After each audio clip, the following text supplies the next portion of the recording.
Dear brothers and sisters, there is a story about a doctor, a man, and his dying son in a little town.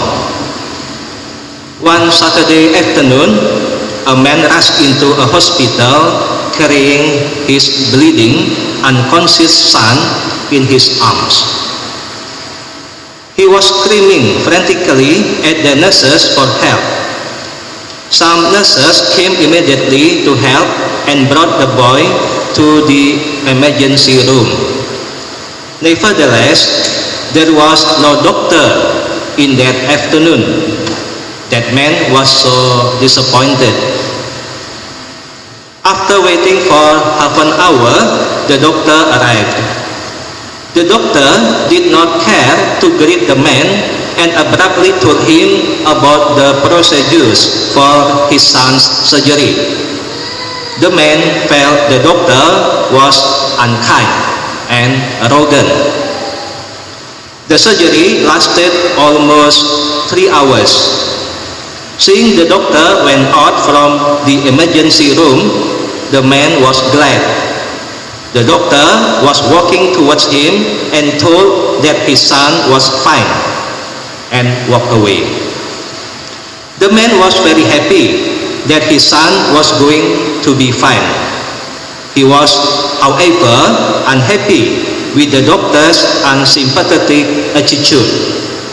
He approached the nurse and started complaining. He told her how the doctor had not shown any sympathy towards him and had not even bothered to ask him how he was feeling. He spoke to him rather abruptly and didn't seem bothered to explain about the condition of his son's health clearly.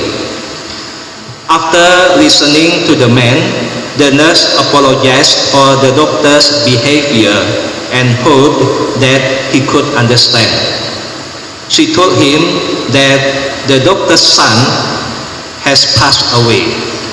He was at his son's funeral when they phoned him to ask if he could perform the surgery. The doctor decided to come and perform the surgery because he doesn't want another son die.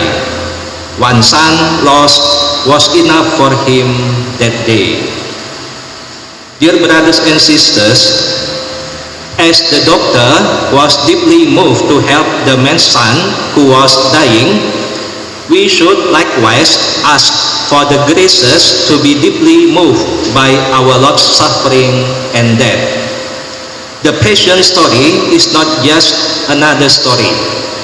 It is a true account of how much our Lord loves you and me so intensely, so infinitely, and so unconditionally, that He was willing to go through all His pain and suffering out of love for you and for me, and for every human person in the world. My brothers and sisters, Jesus, the Son of God, has died for us. God doesn't want the other sons die. We are the other sons. Let us open our hearts to the divine power of God to enable us to carry our own cross or suffering, to follow Jesus fully, and to act our calling to bring love and happiness for others. Amen.